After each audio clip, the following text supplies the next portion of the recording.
दोस्तों 17 अप्रैल 2024 रामनवमी के दिन गाय को खिला दें, यह एक छोटी सी चीज आपकी हर मनोकामना पूरी होगी। नमस्कार दोस्तों, आप सभी का आपके अपने YouTube चैनल अनु एस्ट्रो 777 में बहुत बहुत स्वागत है। माँ भगवती दुर्गा की कृपा आपके परिवार के और आपके ऊपर सदा सर्वदा बनी रहे। दोस्तों, हिंदू धर्म में 33 करोड़ देवी देवताओं को पूजा जाता है, जिनमें भगवान श्री हरि विष्णु को सृष्टि का पालनहार कहा जाता है। भगवान विष्णु जी पृथ्वी लोक पर धर्म की स्थापना एवं बुराई पर अच्छाई हेतु अनेकों बार अवतरित होते हैं, यानी कि अनेकों अवतार लेते हैं। उनके अनेकों अवतारों में से उनका एक मर्यादा पुरुषोत्तम भगवान श्री राम का अवतार है। त्रेता युग में दशानन रावण का वध करने के लिए भगवान श्री हरि विष्णु जी ने प्रभु श्री राम के रूप में अवतार लिया और रावण का वध करके धर्म की स्थापना की। इनके अवतरण को रामनवमी पर्व के रूप में पूरे सृष्टि भर मनाया जाता है। दोस्तों, चैत्र मास के शुक्ल पक्ष की नवमी तिथि को रामनवमी का पर्व मनाया जाता है। वाल्मीकि रामायण के अनुसार चैत्र मास के शुक्ल पक्ष की नवमी तिथि के दिन अभिजीत मुहूर्त कर्क लग्न और पुनर्वसु नक्षत्र में भगवान श्री राम का जन्म हुआ था। प्रभु श्री राम जी के जन्मदिन को रामनवमी के रूप में हर वर्ष देश विदेश में बड़े ही धूमधाम के साथ मनाया जाता है, यानी कि 9 दिनों तक नवरात्रि पर माँ आदि शक्ति जगदम्बा दुर्गा की उपासना की जाती है। फिर नवरात्रि के 9वें दिन धूमधाम के साथ मर्यादा पुरुषोत्तम प्रभु श्री राम जी का जन्मोत्सव मनाया जाता है। तो चलिए दोस्तों, सबसे पहले जान लेते हैं इस साल 2024 में रामनवमी कब मनाई जाएगी और रामनवमी पूजा का मुहूर्त क्या है।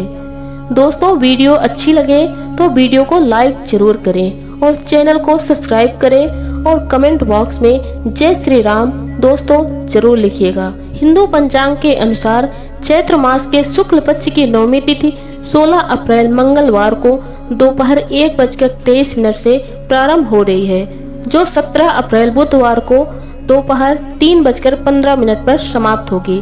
तो ऐसे में उदय तिथि के अनुसार रामनवमी का पर्व 17 अप्रैल बुधवार को मनाया जाएगा। आइए सब जानते हैं रामनवमी पूजा के सही शुभ मुहूर्त के बारे में। दोस्तों, रामनवमी के दिन भगवान श्री राम जी की पूजा का शुभ मुहूर्त सुबह 11:01 से दोपहर 1:36 तक रहेगी। तो कुल अवधि 2 घंटे 35 मिनट तक की है। वही दोपहर 12:02 पर मध्याह्न का समय है। हिंदू पुराण के अनुसार इस समय पर भगवान श्री राम जी का जन्म हुआ था और इसी के कारण इस समय पूजा अनुष्ठान करना काफी शुभ माना जाता है। दोस्तों, रामनवमी पर्व को अक्सर सुख समृद्धि और सौभाग्य से जोड़ा जाता है।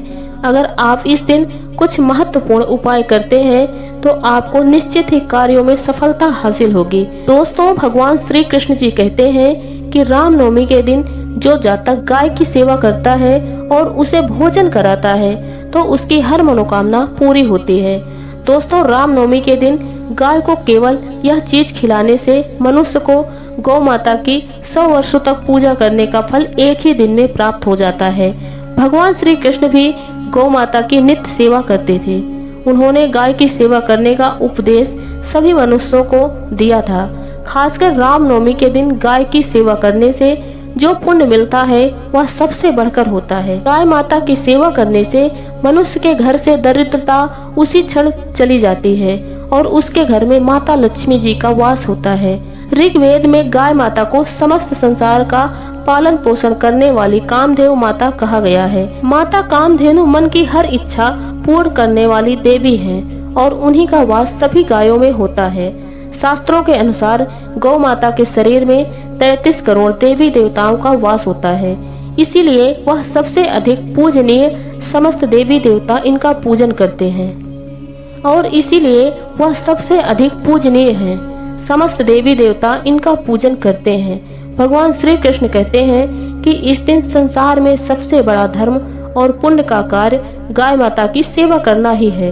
इससे बड़ा पुण्य का कार्य इस संसार में दूसरा कोई नहीं है। इसलिए हर व्यक्ति को अपने जीवन काल में गौ माता की सेवा जरूर करनी चाहिए।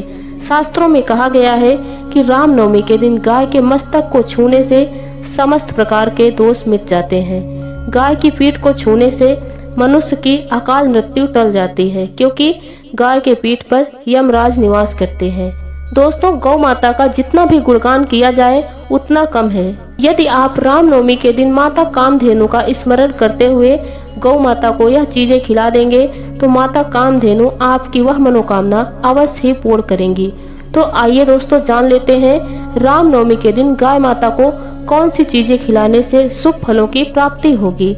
आप इनमें से कोई भी एक चीज रामनवमी के दिन गौ माता को जरूर खिलाएं। दोस्तों, अगर आप रामनवमी के दिन गौ माता को सादे चावल और रोटी खिलाते हैं तो इससे भगवान विष्णु जी और माता लक्ष्मी जी प्रसन्न होते हैं और आपके घर में सुख समृद्धि प्रदान करते हैं। इससे मनुष्य को गाय की 100 वर्षों तक की गई पूजा का फल एक ही दिन में प्राप्त होता है। अगर आप चाहते हैं आपको अपार धन संपत्ति की प्राप्ति हो और माँ लक्ष्मी जी का आपके घर में स्थायी वास हो जाए तो आप चैत्र रामनवमी को गाय को सादे चावल और रोटी का भोजन जरूर खिलाएं। वही गाय को मीठी रोटी खिलाने से धन संपत्ति में कई गुना वृद्धि होती है। अगर आपके घर का कोई भी सदस्य लंबे समय से बीमार है या वह किसी भी रोग से ग्रसित है तो आप इस दिन गौ माता को एक मुट्ठी जौ खिलाइए। इससे बीमार लोगों को रोगों से मुक्ति मिलती है। अगर आप इच्छा मांगकर गाय को एक बाल्टी शक्कर मिलाकर मीठा पानी पिला देते हैं तो गौ माता में बसे देवी देवता आपकी वह इच्छा अवश्य ही पूर्ण करते हैं। इससे बीमार व्यक्ति की सेहत धीरे धीरे ठीक हो जाती है। तीसरा, आप तिल या फिर तिल से बने लड्डू गाय को खिलाइए। ऐसा करने से अगर जाने अनजाने में आपके हाथों से कोई पाप कर्म हुआ होगा तो इससे आपको मुक्ति मिल सकती है। पूर्व जन्म के दोष नष्ट हो जाते हैं। तो संचित पापों के दुष्प्रभावों से मुक्ति पाने के लिए आप तिल या तिल के लड्डू रामनवमी के दिन गाय को जरूर खिलाएं। दोस्तों, अगर आप इस दिन गौ माता को गन्ने का रस पिलाते हैं तो इससे सुखपूर्ण जीवन प्राप्त होता है और भौतिक सुखों की प्राप्ति होती है। इस इच्छा पूर्ति के लिए आप रामनवमी के दिन गाय को गन्ने का रस अवश्य ही पिलाएं, लेकिन साथ में लक्ष्य की पूर्ति के लिए उचित प्रयास भी करें। दोस्तों, रामनवमी के दिन गाय को शहद खिलाने से भौतिक सुख की प्राप्ति होती है और ग्रह दोषों से भी मुक्ति मिलती है और मृत्यु उपरांत मोक्ष की प्राप्ति होती है। तो आप गाय को इस दिन शहद भी जरूर खिलाएं। यदि आप कर्ज से परेशान हैं तो रामनवमी के दिन गाय को हरा चारा अवश्य ही खिलाएं और गौ माता की प्रदक्षिणा करें और कर्ज से मुक्ति पाने की प्रार्थना करें। दोस्तों, अगर आपकी संतान प्राप्ति की कामना है, पुत्र प्राप्ति की आप इच्छा रखते हैं और अगर आप इस कामना से 3 मुट्ठी गेहूं गौ माता को रामनवमी के दिन खिलाते हैं तो आपको सुंदर सुशील पुत्र की प्राप्ति होती है। जिन जातकों को अब तक कोई संतान प्राप्त नहीं हुआ है वह चाहते हैं कि घर में गुणवान पुत्र पैदा हो तो ऐसे में उस व्यक्ति को 3 मुट्ठी गेहूं गौ माता को खिला देने चाहिए। इससे निश्चित ही आने वाले समय में आपको पुत्र की प्राप्ति जरूर होगी। आपके खानदान का नाम रोशन कर देगा। गाय को बूंदी के लड्डू खिलाने से अक्षय पुण्य की प्राप्ति होती है, जीवन सुख पूर्वक बीतता है। तो आप गाय को बूंदी के लड्डू भी जरूर खिलाइए। दोस्तों, कहते हैं कि गुड़ और चना गौ माता को बहुत ज्यादा पसंद है। इसे गाय को खिलाने से वह सबसे अधिक प्रसन्न होती है। गौ माता प्रसन्न होकर दैविक, दैहिक और भौतिक तीनों प्रकार के सुखों का वरदान देती है और इससे मनुष्य के समस्त दुखों का और कष्टों का नाश हो जाता है।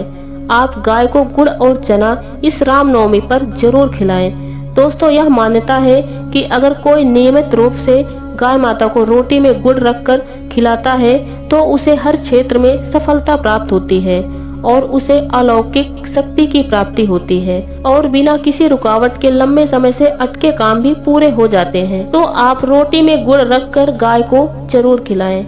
माना जाता है कि रामनवमी के दिन गौ माता को केला खिलाने से व्यक्ति की आर्थिक स्थिति मजबूत होती है, उस पर माँ लक्ष्मी जी की कृपा बरसती है और चारों दिशाओं से उसके पास धन का आगमन होता है।